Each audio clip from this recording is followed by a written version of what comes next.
Hello guys, master coaching YouTube channel में आपका स्वागत है। इस वीडियो में पढ़ने वाले क्लास 10th की इंग्लिश और क्लास 10th की इंग्लिश का चैप्टर नंबर 4 है। यह पोएम नंबर 4 है अमांडा। इस अमांडा का पढ़ने वाले हम सेंट्रल आइडिया, और सेंट्रल आइडिया का मतलब होता है केंद्रीय विचार। सेंट्रल आइडिया का मतलब क्या होता है?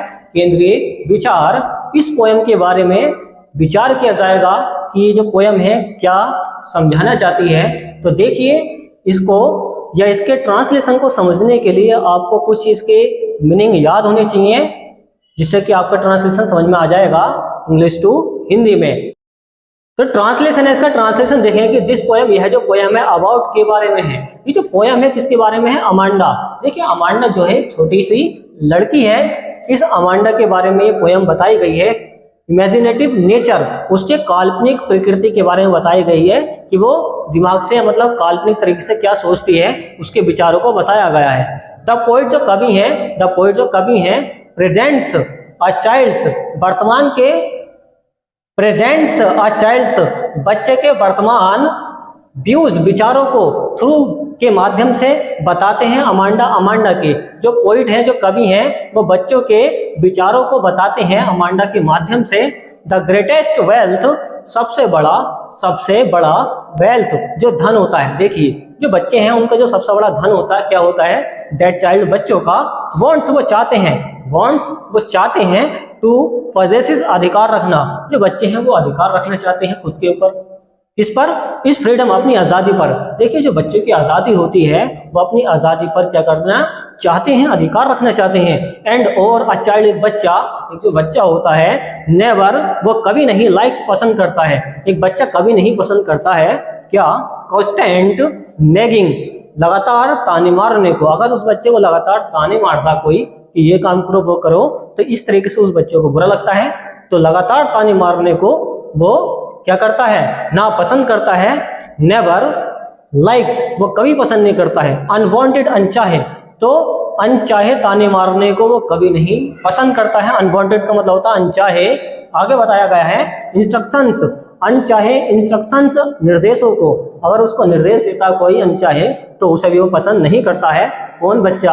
एंड और ओवर प्रोटेक्शन, ओवर प्रोटेक्शन का मतलब होता है ज्यादा देखभाल करना, और ज्यादा देखभाल उसकी की जाती है तो भी वो पसंद नहीं करता है। और पेरेंट्स, माता पिता के द्वारा, जो उसके माता पिता हैं, अगर उसकी ज्यादा से ज्यादा देखभाल करते हैं तो वो भी उसे पसंद नहीं करता है। Amanda is a story, Amanda एक कहानी है। Amanda is a story, Amanda एक कहानी है। और किसकी?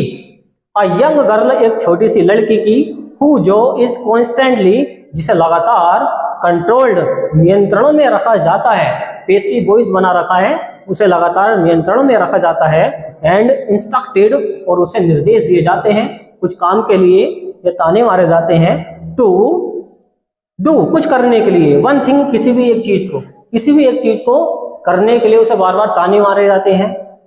एवरी चाइल्ड, जो प्रत्येक बच्चा है, वांट्स, वो चाहता है। जो प्रत्येक बच्चा वांट्स, वो चाहता है टू एंजॉय लेना, वो एंजॉय, आनंद लेना चाहता है। द ड्रीमी वर्ल्ड, अपने सपनों की दुनिया का।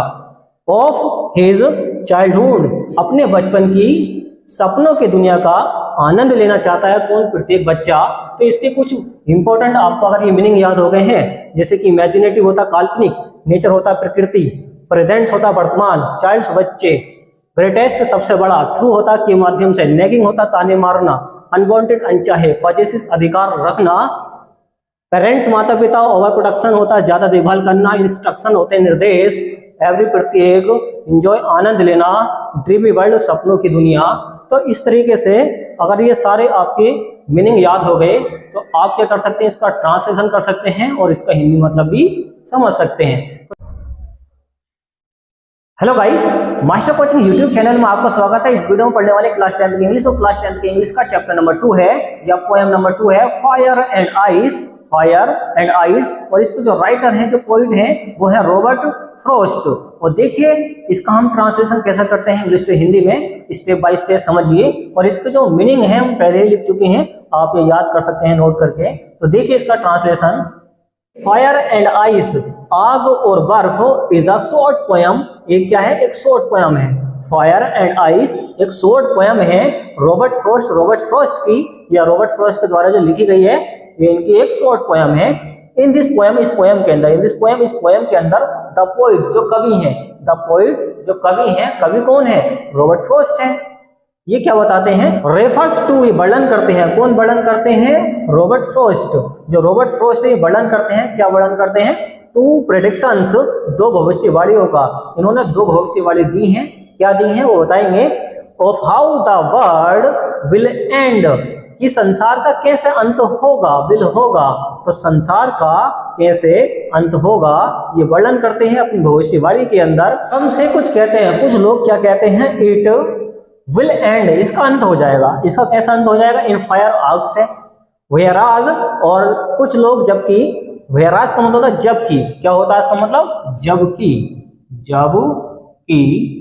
जबकि अदर्स से दूसरे लोग कहते हैं, दूसरे कहते हैं it will and in ice, परंतु दूसरे कहते हैं, जबकि दूसरे कहते हैं कि इसका अंत हो जाएगा आइस, बर्फ से। अब ये फायर और बर्फ क्या है अभी आगे बताएंगे, आगे सुनिए। ही इक्वेट्स, वह तुलना करते हैं, इक्वेट्स का मतलब होता है तुलना करना या कंपेयर करना, तो वह कंपेयर करते हैं, इक्वेट्स करते हैं, तुलना करते हैं।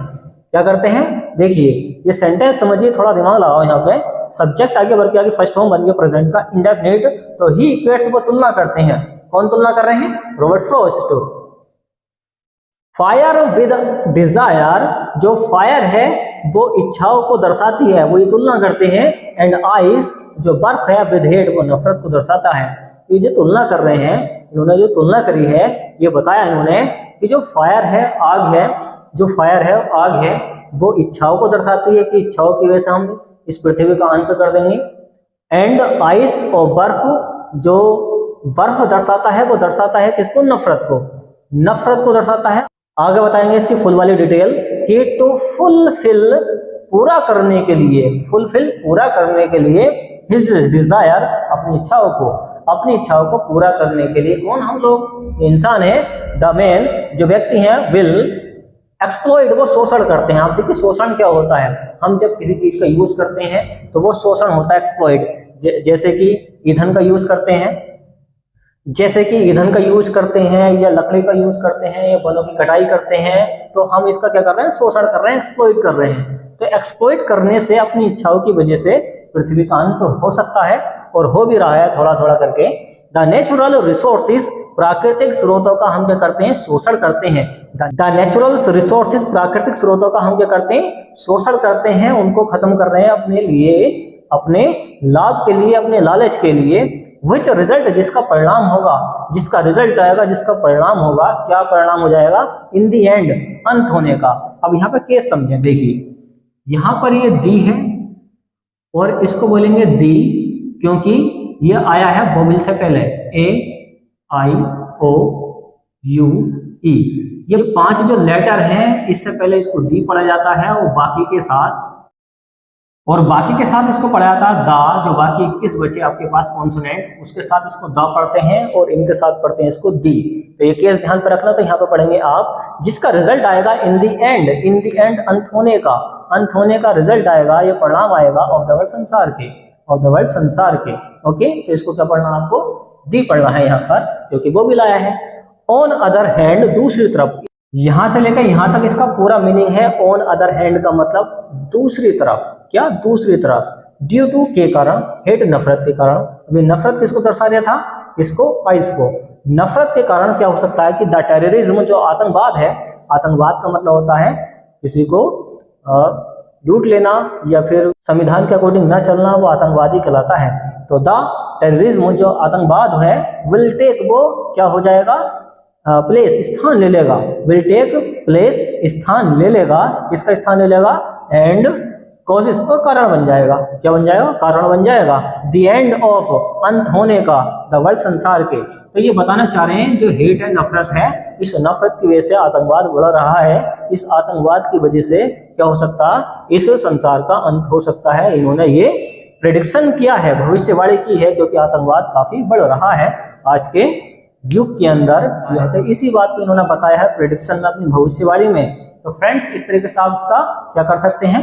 ट्रांसलेशन कर सकते हैं। बस आपको ये मीनिंग याद होनी चाहिए। जैसे कि ये आया है इन दिस पोयम, इस पोयम में पोएट कवि होता है, रेफर्स होता है वर्णन करना, प्रेडिक्शंस होती है भविष्यवाणी, एंड होता है अंत, सम से कुछ कहते हैं, फायर आग होता है, वेराइज होता है जबकि, अदर्स होते हैं दूसरे, और इक्वेट्स होता है तुलना करना, और एक्सप्लॉइट होता है शोषण करना, नेचुरल होता है प्राकृतिक, रिसोर्सेस होता है स्रोत, रिजल्ट होता है परिणाम, टेररिज्म इसको पढ़ेंगे, टेररिज्म ये होता है आतंकवाद, और कॉजेस होते हैं कारण, और वर्ड होता है संसार। तो ये सारे मीनिंग अगर आपको याद हैं तो आप इसका ट्रांसलेशन कर सकते हैं और अपनी भाषा में भी सेंटेंस बना के लिख सकते हैं। सेंटेंस बना के अगर आप ये लिखना सीख गए तो आपको याद करने की ज़्यादा जरूरत नहीं पड़ेगी, आप अपने ही दिमाग से किसी भी थ्योरी को लिख पाएंगे। बस थोड़ी सी आपको ग्रामर आनी चाहिए। तो ये आसान तरीका होता है, आपको ज़्यादा मेहनत करनी नहीं पड़ेगी, ज़्यादा याद करना नहीं पड़ेगा। अगर आपसे थोड़ी सी ग्रामर आती है और सेंटेंस के स्ट्रक्चर्स आते हैं और ये आपके मीनिंग याद हैं सारे के सारे, तो आप आराम से लिख पाएंगे। तो देखिए फ्रेंड्स, अगर आपको ये वीडियो पसंद आई, वीडियो को लाइक एंड शेयर कीजिए, चैनल को सब्सक्राइब कीजिए। थैंक्स फॉर वॉचिंग गाइस, मिलते हैं एक ऐसी नेक्स्ट वीडियो के अंदर।